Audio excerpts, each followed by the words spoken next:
There's surface redundancy. It is never an automatic failover on the surface. It is always going to be a user-initiated thing to some sort of crisis. In order to change to the redundant system, and we'll talk about why later, if you can, if the system hasn't frozen on you, it is always best to exit cleanly if you can. Press the surveyor button, click Exit GC. This quits software. The reason you want to do this is because if it's able to shut down properly, it writes so-called shutdown files. Now these shutdown files contain your last known settings.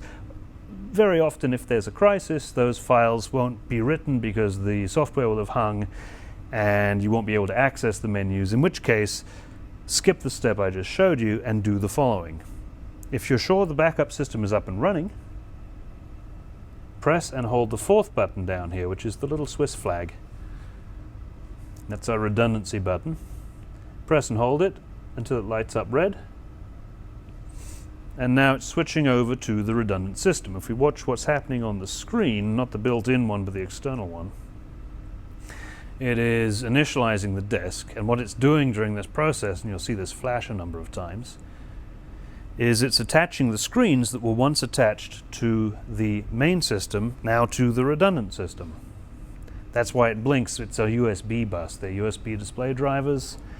As it discovers the devices on the USB bus, it re-enumerates them, and every time it finds another display, it goes, oh, I've got to re-enumerate myself, and blinks out while it does that.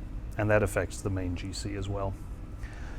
So, as you can see on the Vistonics, before it vanishes, we're now on the redundant control system. This will load with the graphics any second. And here you are.